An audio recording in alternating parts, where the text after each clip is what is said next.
There are three things that we learn from today's lessons. But before I go into that, let me ask you this question. Is anybody confused about that bit that St. Paul talks about the rock and Christ and following and water and all? Is anybody confused about that? Okay, a few nods, okay. If you go to my website, edwills.net, there's a whole bunch of Bible studies there, and there's a lot of Bible studies on the book of Exodus. I explain all of that.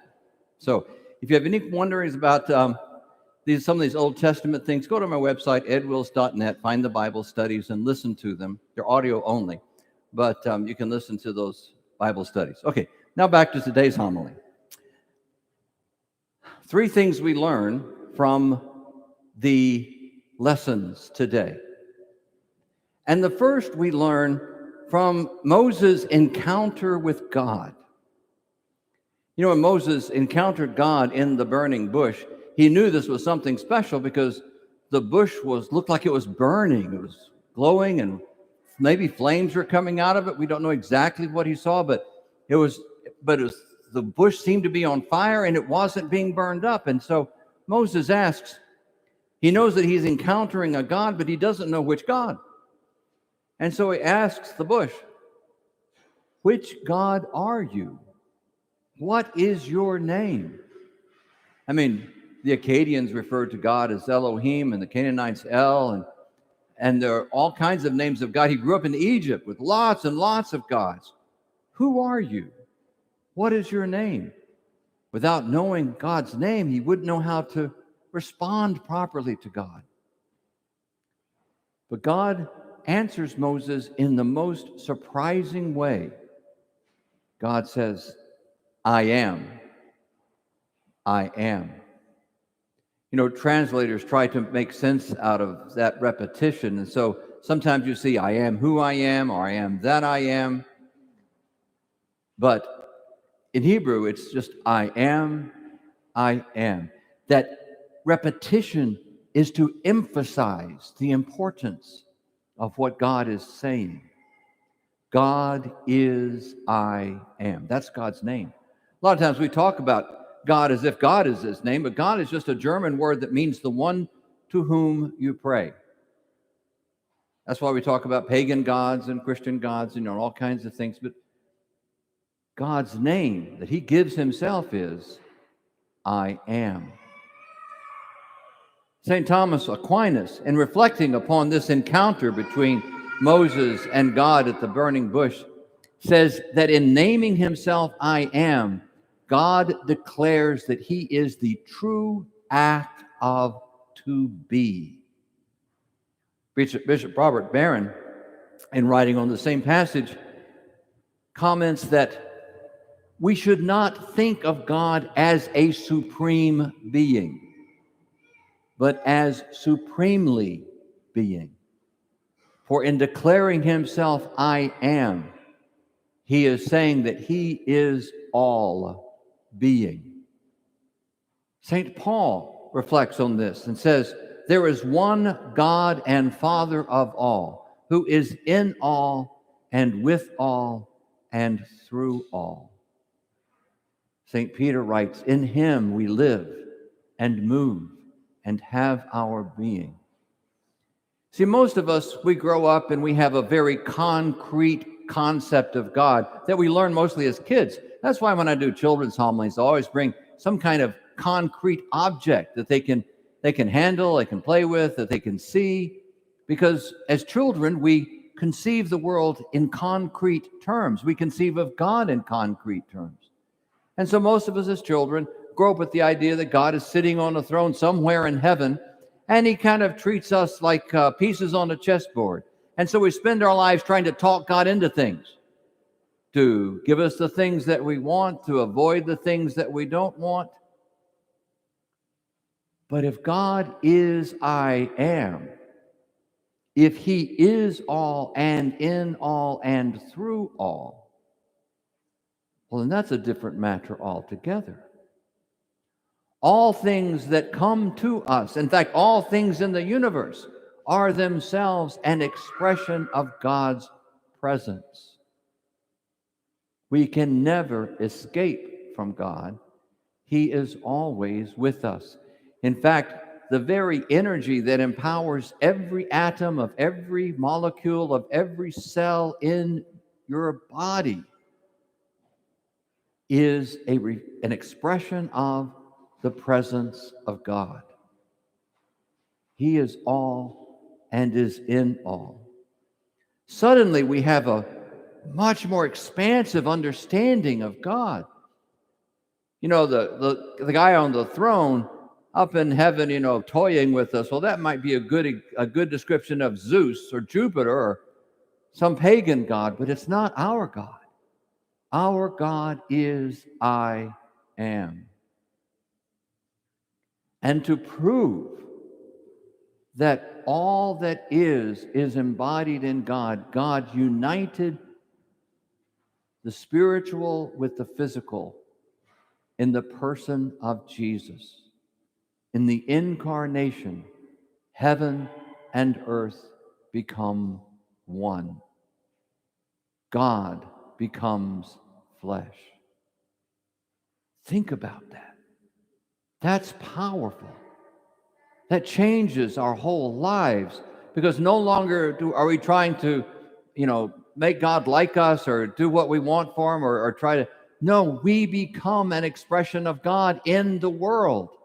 And so we're not trying to get God on our side. We're trying to get in the flow of God so that we can be on God's side.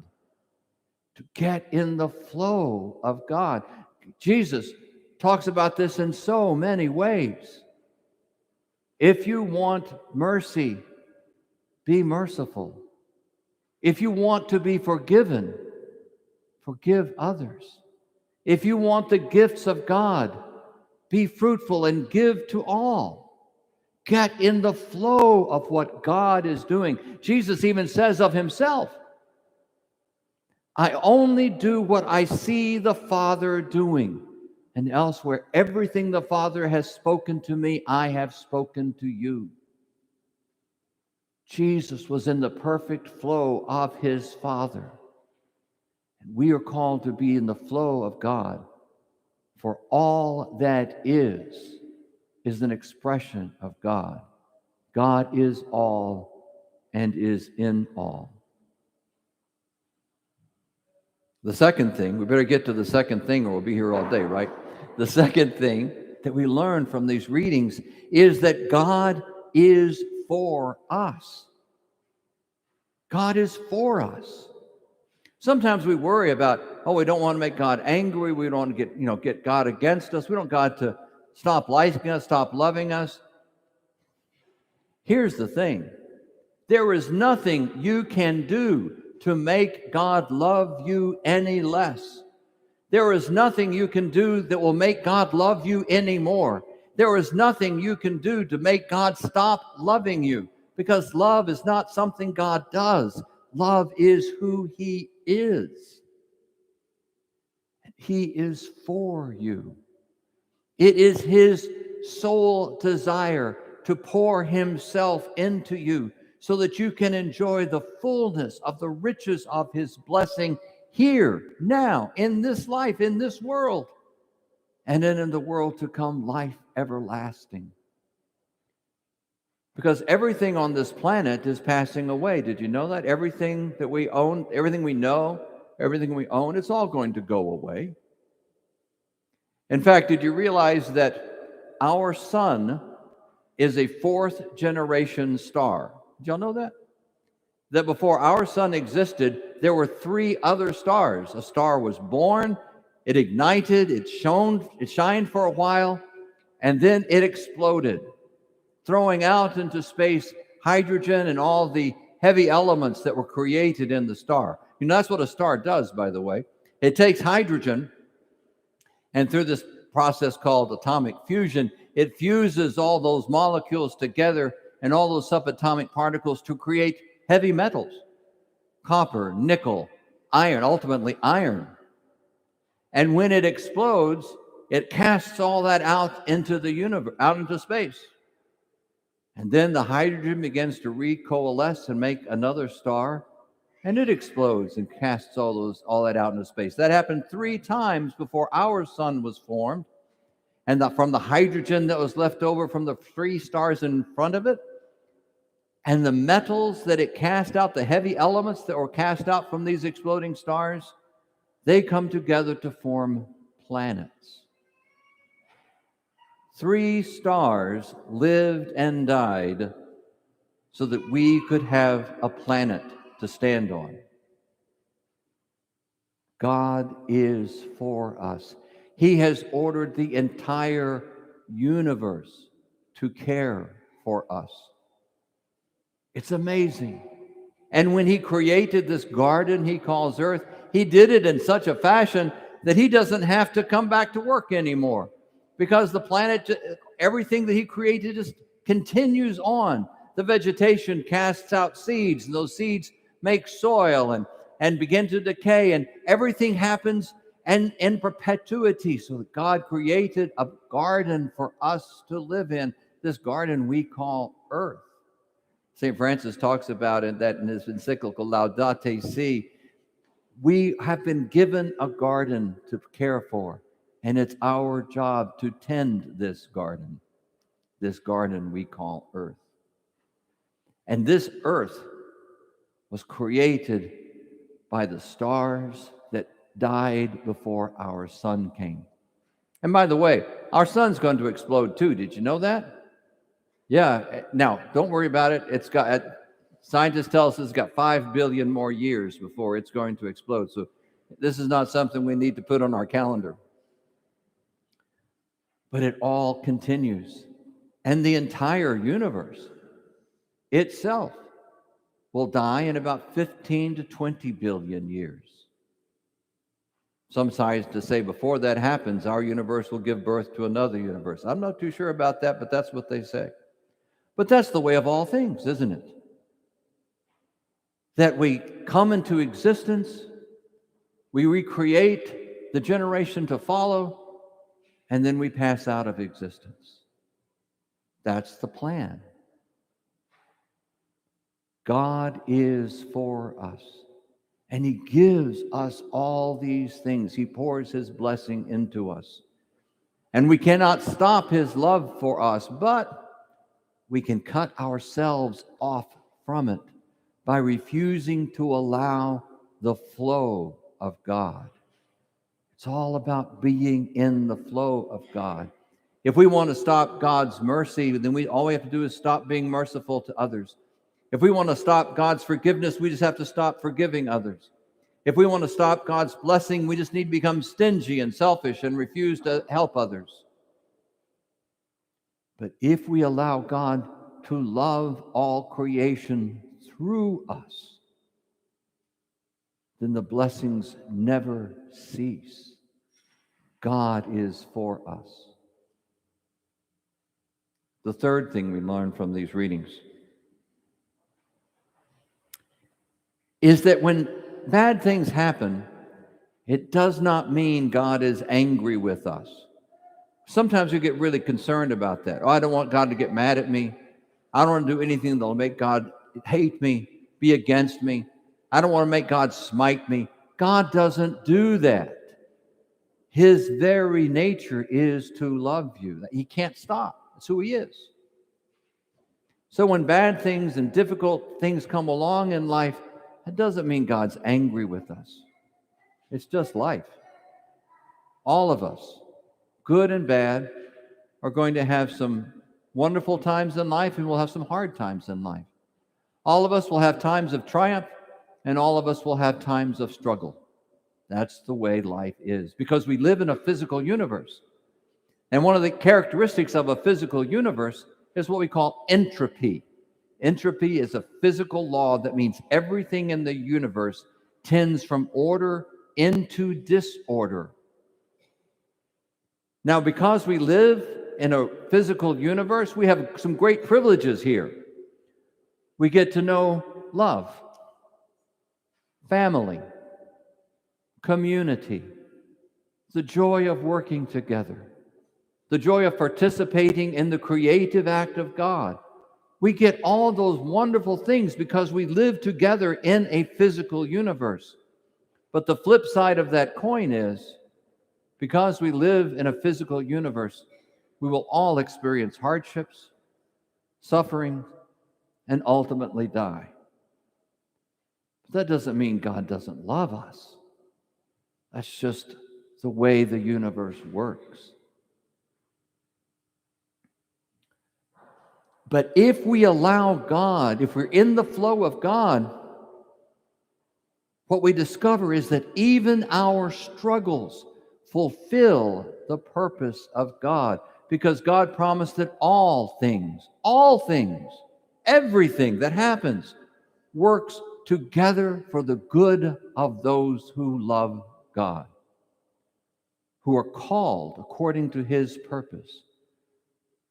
So as we live in the flow of God, even our struggles fulfill God's purpose within us. Because it is our struggles that build character in us. And in the strength of our character gives birth to hope. And hope, when lived fully, becomes faith. Our struggles themselves strengthen us to fulfill God's purpose. And in fulfilling God's purpose, we gain meaning and purpose in life, find fulfillment in life.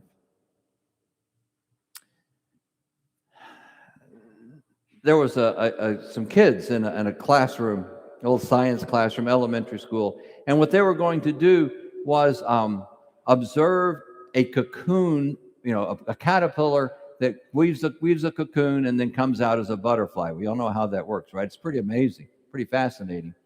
So they went around the neighborhood and they found some cocoons hanging on trees, and they put them in a little terrarium, and they were going to watch to see if butterflies came out of these cocoons, right?